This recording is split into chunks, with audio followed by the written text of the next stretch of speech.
നമസ്കാരം. മഠത്തിലെ രുചിയുടെ ഒരു പുതിയ വീഡിയോയിലേക്ക് എല്ലാവർക്കും സ്വാഗതം. ഇന്നത്തെ റെസിപ്പി പേര് കേട്ടാൽ തന്നെ നിങ്ങൾ ശരിക്കും ഉസ്ലി. ഇതൊന്നും ഞാനായിട്ട് ഉണ്ടാക്കുന്ന പേരുകളല്ല, പഴമക്കാരിൽ നിന്നും അല്ലെങ്കിൽ പഴയ ആൾക്കാരിൽ നിന്നും നമുക്ക് പകർന്ന് കിട്ടുന്ന റെസിപ്പീസ് തന്നെയാണ്. ഓരോരുത്തർ പറഞ്ഞു തരുന്നതുമാണ്. ഞാനിപ്പോൾ കഴിഞ്ഞ ദിവസം വിട്ട മാതിരി തന്നെ നമ്മൾ എവിടെയെങ്കിലും പോകുമ്പോൾ ഭക്ഷണമൊക്കെ കഴിക്കുന്ന സമയത്ത് നമ്മൾ ഇതെന്താ ചോദിക്കുമ്പോൾ അവർ നമുക്ക് പറഞ്ഞു തരുന്നതാണ്. എന്തായാലും പഴയകാല റെസിപ്പിയാണ്. അത് ബീൻസ് കൊണ്ട് ഉണ്ടാക്കാം. ഞാനൊരു കഷ്ണം ക്യാരറ്റും കൂടി എടുത്തിട്ടുണ്ട്. ക്യാരറ്റിലുണ്ടാക്കാം. പിന്നെ വാഴക്കൂമ്പ്, കുടപ്പം കൊണ്ട് ഉണ്ടാക്കാം. അതുപോലെ തന്നെ കൊത്തമരം കൊണ്ട് ഉണ്ടാക്കാം. കയ്പ്പുള്ളത് വേണ്ടാന്നേ ഉള്ളൂ, പാവയ്ക്ക മാതിരി ഉള്ളത് ഒഴിവാക്കിക്കോളൂ. പിന്നെ കൊത്തമരം അതുമാതിരി വാഴക്കൂമ്പ് ചിലതൊക്കെ ചെറിയൊരു കയ്പ്പുണ്ടാവും. ആ സമയത്ത് അതിലൊരു 1/2 ടീസ്പൂൺ പഞ്ചസാര നിങ്ങൾ അവസാനം ചേർത്താൽ മതി. ബീൻസിന് അങ്ങനെയൊന്നും ഇല്ലാത്ത കാരണം ഇതിലതൊന്നും ചേർക്കേണ്ട ആവശ്യമില്ല. ആദ്യം തന്നെ ഇത് നമുക്ക് ചെറുതായിട്ട് അരിഞ്ഞെടുക്കേണ്ടതുണ്ട് കേട്ടോ. അപ്പം ഞാൻ ക്യാരറ്റും ബീൻസും ഇങ്ങനെ കുനുകുന അരിഞ്ഞു കൊടുത്തിട്ടുണ്ട്. അതിനോടൊപ്പം ഒരു 4-5 പച്ചമുളകും വട്ടത്തിൽ അരിഞ്ഞു വെച്ചിട്ടുണ്ട് കേട്ടോ. ഇനി നമുക്കിതിലേക്ക് വേണ്ടത് കടലപ്പരിപ്പാണ് കേട്ടോ. കടലപ്പരിപ്പ് ഇല്ലെങ്കിൽ മാത്രമേ നിങ്ങൾ തോരപ്പരിപ്പ് ഉപയോഗിക്കാൻ പാടുള്ളൂ. ഈ ഒരു റെസിപ്പിയിലേക്ക് കടലപ്പരിപ്പ് തന്നെ വേണം. ഞാൻ ഒരു ചെറിയ ബൗള്, സ്റ്റീലിൻ്റെ ഇങ്ങനെ ഒരു ബൗളുണ്ട്, അതിൽ ഒരു ചെറിയ ബൗളിൽ 1/4 ബൗള് ഒരു 4 മണിക്കൂർ കുതിർത്തി ഇങ്ങനെ വെള്ളം വാരാൻ വെച്ചിരിക്കുകയാണ്. ഒട്ടും തന്നെ വെള്ളം പാടില്ല. ഇങ്ങനെ ഒരു അരിപ്പയിലേക്ക് ആക്കിയിട്ട് വെള്ളം വാരാൻ വേണ്ടിയിട്ട് വെച്ചിരിക്കുകയാണ് കേട്ടോ. അപ്പം ഞാൻ കടലപ്പരിപ്പിലെ വെള്ളമൊക്കെ മുഴുവനായിട്ട് വാർന്നതിന് ശേഷം മിക്സിയുടെ ജാറിലേക്ക് ഇട്ട് കൊടുത്തിട്ടുണ്ട്. ഇതിൻ്റെ കൂടെ വറ്റൽമുളക് ഒരു 3 എണ്ണം പൊട്ടിച്ചിട്ടാണ് ഞാൻ ഇട്ട് കൊടുത്തിരിക്കുന്നത്. വറ്റൽമുളക് നല്ല ക്രിസ്പി ആയി കിട്ടണമെന്ന് വെച്ചാൽ ഫ്രീസറിൽ വെച്ചാൽ മതി കേട്ടോ. ഒരു സൂത്രപ്പണിയുണ്ട്. ഇനി ഇതിലേക്ക് കുറച്ച് മഞ്ഞൾപ്പൊടി, കുറച്ച് മാത്രം ഉപ്പ്, കാരണം നമുക്ക് ബീൻസിൽ ഉപ്പിട്ട് വേവിക്കേണ്ടതുണ്ട്. ഒരു 1/4 ടീസ്പൂൺ, ഒരു നുള്ളു കായപ്പൊടി. ഇത് അവോയ്ഡ് ചെയ്യരുത്. ഇനി ഇത് നന്നായിട്ടൊന്ന് ക്രഷ് ചെയ്തെടുക്കണം കേട്ടോ. ഇപ്പോൾ കണ്ടോ, ഇതേപോലെ ക്രഷ് ചെയ്തെടുത്താൽ മതി കേട്ടോ. കണ്ടോ, നമ്മൾ വടക്കൊക്കെ എടുക്കില്ലേ, അതേപോലെ മതി. ഇനി ഇതൊരു പ്ലേറ്റിലേക്ക് മാറ്റാം. അപ്പോൾ ഇത് ഞാൻ അങ്ങനെ ഒരു സ്റ്റീലിൻ്റെ കിണ്ണത്തിലേക്ക് ആക്കിയിട്ടുണ്ട്. ഇനി ഇത് നമുക്ക് ഇഡ്ഡലി തട്ടിലോ എന്തെങ്കിലും വെച്ചിട്ട് നന്നായിട്ട് ആവി കയറ്റി എടുക്കേണ്ടതുണ്ട്. നേരെ മറിച്ച് നേരെ നമ്മൾ മെഴുക്കുവരട്ടിയിലേക്ക് അല്ലെങ്കിൽ ഉപ്പേരിയിലേക്ക് ഇടുക വെച്ചാൽ ചിലപ്പോൾ ഇത് നന്നായിട്ട് വെന്തോളണമെന്നില്ല. അപ്പോൾ ഇത് ഒരു 5 മുതൽ 7 വരെ മിനിറ്റ് ഒന്ന് നന്നായിട്ട് ആവി കയറ്റി എടുക്കേണ്ടതുണ്ട് കേട്ടോ. അപ്പം ഞാൻ ഇതങ്ങനെ ഇഡ്ഡലി തട്ടിൽ വെച്ചിട്ടുണ്ട്. ഈ കിണ്ണ അതിലേക്ക് ഇറക്കി വെച്ചിട്ടുണ്ട്. ഗ്യാസ് കൊളുത്തിയിട്ടുണ്ട്. അങ്ങനെ ഇരുന്ന് വേവട്ടെ കേട്ടോ. ഇപ്പോൾ ഒരു 6 മിനിറ്റ് ആയിട്ടുണ്ട്. ഗ്യാസ് ഓഫ് ചെയ്ത് കൊടുക്കാം. ഇതിൻ്റെ ഉള്ളിൽ ഇരുന്നിട്ട് നന്നായിട്ട് ഒന്ന് ആവി പോയതിന് ശേഷം മതി കേട്ടോ പുറത്തേക്ക് എടുക്കുക. അപ്പോൾ ഞാൻ ഗ്യാസ് കൊളുത്തിയിട്ട് ഒരു കടായി അടുപ്പത്ത് വെച്ചിട്ടുണ്ട്. അതിലേക്ക് ഒരു 1/4 ടീസ്പൂൺ കടുക്,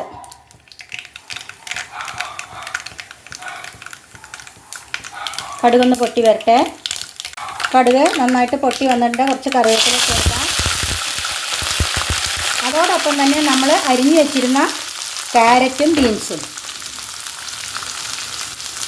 അതിൻ്റെ കൂടെ തന്നെ കുറച്ച് മഞ്ഞൾപ്പൊടി, നമ്മൾ മറ്റേതിൽ ചതയ്ക്കുന്നതിൽ മഞ്ഞൾപ്പൊടി കുറച്ചിട്ടിട്ടുണ്ട്, ഉപ്പും ഇട്ടിട്ടുണ്ട്.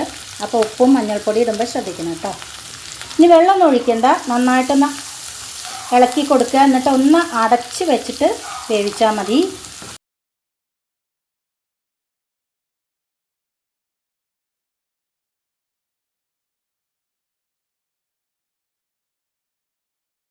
ഒന്ന് തുറന്നു.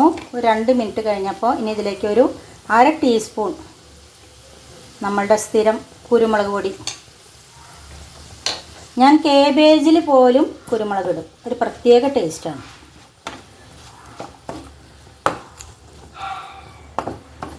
ഇങ്ങനെ ഒന്ന് തട്ടിപ്പത്തി വെച്ചാൽ മതി. ഇതിൽ വെള്ളമൊന്നും ഒഴിക്കേണ്ട കാര്യമില്ല കേട്ടോ. ക്യാരറ്റും ബീൻസും അല്ലേ, ആയിക്കോളും. അടച്ച് വെച്ച് കൊടുക്കാം. ആയി വരട്ടെ. ഞാനൊന്ന് ചൂടാറിയപ്പോൾ നമ്മുടെ ആവി കയറ്റാൻ വെച്ചിരുന്ന കടലപ്പരിപ്പ് എടുത്തിട്ടുണ്ട്. നല്ലൊരു മണ, കായത്തിൻ്റെയും അതേപോലെ തന്നെ ചുമന്ന മുളക്, ശരിക്കും ഒരു വടമണം. അപ്പം ഞാനെടുത്ത് നോക്കി കേട്ടോ, നന്നായിട്ട് വെന്തിട്ടുണ്ട്. വെറുതെ ഒന്ന് ടേസ്റ്റ് നോക്കി. പച്ചച്ചോയൊന്നുമില്ല. കണ്ടോ, ആവി പോണുണ്ടോ? ഒന്നും കൂടി ഇരുന്നിട്ട് നന്നായിട്ട് ചൂടാറാണ്ട് ഇതിനി നമ്മൾ കടായിലേക്ക് ഇട്ടിട്ട് ഒന്ന് ചട്ടകം കൊണ്ടായി കഴിഞ്ഞാൽ നന്നായിട്ട് ഒലർന്ന് കിട്ടും. ഒലർന്ന് കിട്ടിയിട്ടില്ലെങ്കിൽ അതിൻ്റെ അർത്ഥം നേരെ വെന്തിട്ടില്ല എന്നാണ് കേട്ടോ. അപ്പോൾ ഞാനൊന്ന് അടച്ചു വെച്ചത് തുറന്ന് നോക്കി. ഒരു തുള്ളി പോലും വെള്ളം ഒഴിക്കണ്ട, ഒന്നും കൂടി ആവണം കേട്ടോ. ഒന്നുകൂടി അടച്ച് വെച്ച് കൊടുക്കാം. നമുക്ക് തുറന്ന് നോക്കാം. മതി കേട്ടോ, നന്നായിട്ട് വെന്തിട്ടുണ്ട്. കണ്ടു കഴിഞ്ഞാൽ തന്നെ അറിയാം കണ്ടോ. ബീൻസ് ഉണ്ടോ, നന്നായിട്ട് വെന്തിട്ടുണ്ട്. അപ്പോൾ നമുക്ക് ഗ്യാസ് ഓഫ് ചെയ്തിട്ട് ഇത് അങ്ങേപ്പുറത്തേക്ക് മാറ്റി വയ്ക്കാം കേട്ടോ.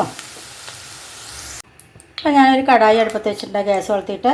എന്നിട്ടൊരു 1/2 ടീസ്പൂൺ മാത്രം വെളിച്ചെണ്ണ 4 ഭാഗത്തേക്ക് ഉണ്ടായിക്കോട്ടെ അതിലേക്ക് ഒഴിച്ചു കൊടുത്തിട്ടുണ്ട്. ഇനി നമ്മുടെ നേരത്തെ നമ്മൾ വേവിച്ച് വെച്ചിരുന്ന കടലപ്പരിപ്പ് കണ്ടോ, ഇത് ഇളക്കുമ്പോൾ തന്നെ നന്നായിട്ട് അങ്ങോട്ട് ഒലർന്ന് കിട്ടും. ഇല്ല, ഒലരുന്നില്ല, കട്ടയായിട്ട് തന്നെ കിടക്കുക വെച്ചാൽ അത് വെന്തിട്ടില്ല എന്നാണ് അതിൻ്റെ അർത്ഥം. ഞാൻ പറഞ്ഞുതരാം. നമുക്ക് നന്നായിട്ടൊന്ന് ഇളക്കാം.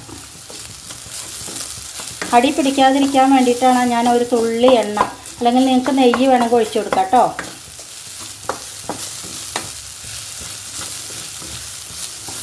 ഇളക്കുമ്പോൾ നന്നായിട്ട് ഒലർന്ന് വന്നോളും.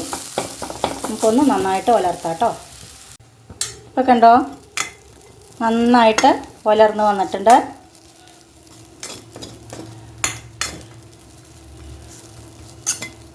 മാത്രമല്ല നിങ്ങൾക്കിത് ടേസ്റ്റ് ചെയ്ത് നോക്കിക്കഴിഞ്ഞാൽ അറിയാം കേട്ടോ എന്തെന്നില്ലെന്ന്.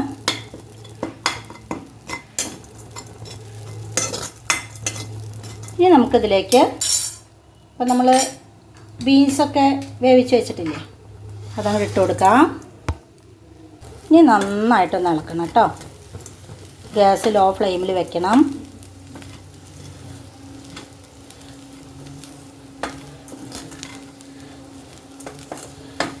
ഒരു മിനിറ്റ് അങ്ങനെ ഇരിക്കട്ടെ, വെയിറ്റ് ചെയ്യാം. ഇപ്പോൾ 2 മിനിറ്റായി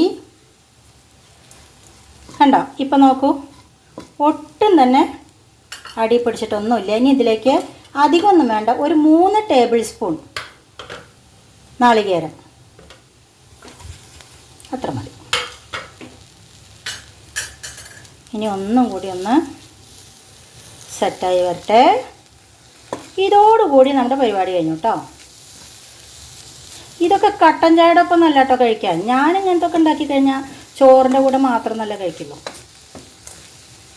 ഒന്നിങ്ങനെ ഇരിക്കട്ടെ. കണ്ടോ, ഒട്ടും മടി പിടിച്ചിട്ടില്ല, നന്നായിട്ട് മൊരിഞ്ഞ് വന്നിട്ടുണ്ട്. അപ്പോൾ ഇതാണ് നമ്മുടെ ഉസ്ലി. എല്ലാവരും ട്രൈ ചെയ്യണേ. കണ്ടോ, കണ്ടു കഴിയുമ്പോൾ തന്നെ അറിയില്ലേ ഇതിൻ്റെ ടേസ്റ്റ്. അപ്പം ഞാൻ ഗ്യാസൊക്കെ ഓഫ് ചെയ്ത് കൊടുത്തു കേട്ടോ. ചോറ് വിളമ്പിയിട്ടുണ്ട്. നമ്മുടെ ഉസ്ലി കണ്ടോ, നന്നായിട്ട് ഒലർന്നിട്ടുണ്ട് കണ്ടോ. ഇങ്ങനെ ഒലർന്ന് കിട്ടണം, അതിനാണ് നമ്മൾ ആവിയിൽ വേവിക്കണത്. ഇതൊരു പ്രാവശ്യം ഉണ്ടാക്കി നോക്കൂ, എന്നിട്ട് എന്തായാലും ഫീഡ്ബാക്ക്സ് അറിയിക്കണം കേട്ടോ. അപ്പോൾ ഉസ്ലി കൂട്ടിയിട്ട് ഒഴിച്ചുകൂട്ടാൻ എടുത്തിട്ടില്ല, ഞാൻ ഇവിടെ ഉണ്ട്. പക്ഷേ ഇത് മാത്രം കൂട്ടിയിട്ട് നല്ലോണം കൂട്ടിയിട്ട് ഒരു ഉരുള.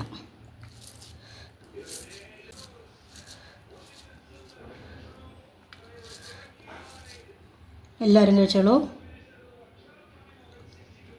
എല്ലാവരും ഉണ്ടാക്കി നോക്കൂ കേട്ടോ. എന്നിട്ട് ഉഷാറായിട്ട് നല്ല ചൂടുള്ള ചോറ് വേണം കേട്ടോ. മറ്റൊരു പുതിയ വീഡിയോ ആയിട്ട് നാളെ കാണാം. അതുവരേക്ക് ബായ്.